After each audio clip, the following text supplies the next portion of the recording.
Alright, so if you're wondering what this is the Canadian-US border. And why we're here is we registered for a 24-hour Milsim event. We were scared we weren't going to make it across, but look at this. We obviously made it. This game was being hosted by MSATO in Bangor, Maine. The location was called Ayers Island. It used to be it's an abandoned paper mill, basically. There was a one-lane bridge to get across. And rumor had it this place was haunted. It was pretty spooky. There was a lot of crazy rooms and stuff. But anyways, we arrived. Everybody was really friendly. We found out that we had the Humvee on our side, which was awesome. Then we saw the enemy had this souped up Rubicon 50 cal and the 30 cal on turrets on the front and back. Oh my god, this is going to be a good game. We'll go out the road and left.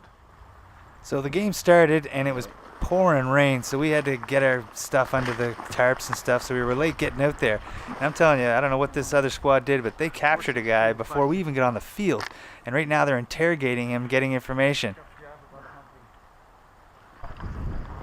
So we continue on the field, meet up with the Humvee, and our commander comes out and he starts giving us orders that we need to move into some buildings further up. So we start to push out. All the buildings are in play. We did one quick walkthrough, and actually one guy got cut open and had to get stitches just from the walkthrough, just to give you an idea how dangerous this place is. But we all signed waivers and we didn't care. This is part of the enjoyment of doing this. And it actually changed the game style too, because you had to move a lot slower. You had to really be careful on what you were stepping on and what you were grabbing onto and what's above your head. I mean, I cracked my head off a few things and I'm glad I had a helmet for once. So we've entered into what we call the warehouse, I guess. We're kind of the rear part of the force. We're sweeping through, just seeing if there's any straggler enemy that made it into the buildings. There's so many entrances everywhere.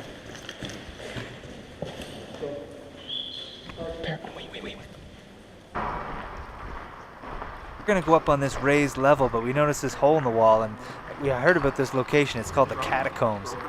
I wasn't sure what to expect, but it looked just like catacombs. It was arches with brick arches and dark. There was rats running around. I was not going to go down there. The Nod guys can handle that area. Watch that room. Got it.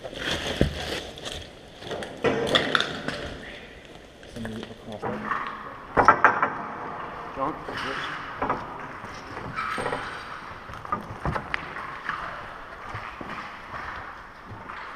As I climb up this ladder, I realize that part of it is rusted out, and you really got to watch which one you're stepping on, because one of them's going to break off.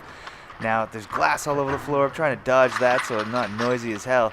We're just going to push ahead here and see if we can rendezvous with the front force. And that's a big hole down to the catacombs. Yeah, not going to fall in there.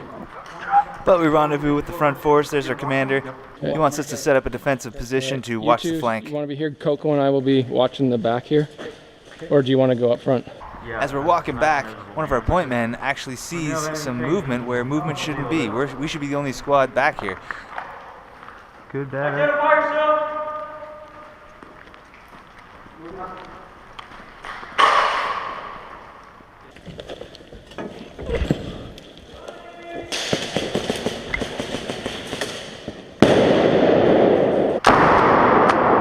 See paint falling off the walls when these flashbangs are exploding. Like, the camera does not do these justice. They were loud.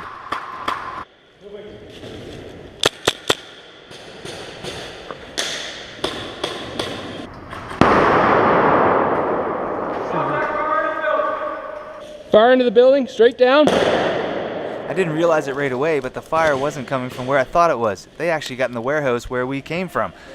Clark pulls out his grenade, and I know exactly what he's thinking. He's thinking, all right, I'm going to nade these guys. And then he's like, wait a second, I'm an hour into a 24-hour Milsim, and I only got 2 of these, and they're like $20 a piece. I'm just going to put this back in my belt. So now that we realize they're in the room to the left of where Clark is now, on the other side of this wall, one of our squads comes through that door straight ahead there, and they've stacked up. Some of them have already gone through and started taking out the enemy. But they are relentlessly throwing flashbangs through that door. Man, my ears are just ringing at this point. Okay. Whoa! Hit! I'm gonna get down the ladder. You mean to cover you? Yeah. So I was up here protecting our medic, Chet. He's gonna have to get down there and get John and Clark back up. Where did they get hit from? So Chet successfully makes it down to Clark. He's going to start medicing him. They had a different medic rule that I had never done before. each player had a string, a red string that had 2 knots on it, and it equaled 3 lives. So the medic would have to untie 1 knot, that's 1 life. He'd untie the second knot. If you got hit again, that's your 2nd life. And then because you have no knots left, the next time you're hit, you're out. By the time we got our down guys back up and proceeded to enter the warehouse, the enemy had already been eliminated at this point, so we're just making sure none of them are hiding anywheres. And we do get wind that they didn't all go in that warehouse. Some of them are to the building to the left of us here, which we're now going to try to see if we can find them. Are we rolling in here? That was scary stuff. It's pitch black in that room, but anytime anyone crosses, BBs start flying out the door. I think they're in the doorway in the back corner. Yeah, right? Yeah, he's basically 11 o'clock. What's your name? What's his name? Jordan? We decided the best way to hit this is to split our forces. Clark and I are gonna try to come around the back side of this building, or the side of the building, and see if we can flank into the room. We're looking for an opening while the other squads go in the left side and see if they can find an opening.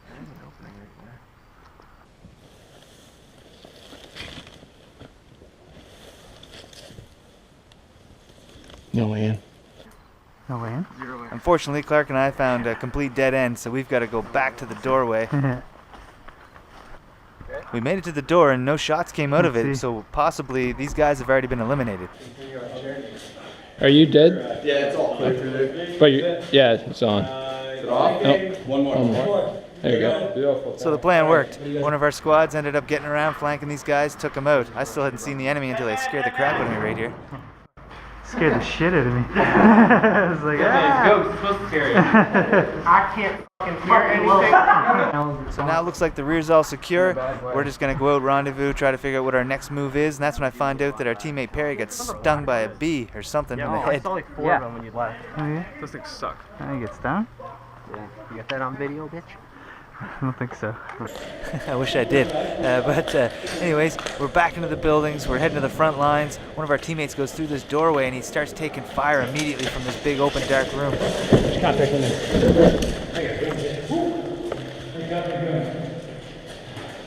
Thankfully, one of our teammates shows up with nods, and he's going to take it on upon himself to go in there and clear that room. And as he enters, his teammate's going to close the door behind him so he's not backlit. At that point, we're supposed to move to the front of the building where all the windows are and where the enemy have to come across an open area to get to it. I start peeking this window. I'm looking out at the woods. I had no idea there was a squad right to the right of me. Contact! You got my cap. They're right here. I killed one. The dead guy moved really quick against the wall over here. I don't know if he just got medicked or not. The guy ran against the wall right here. Hit!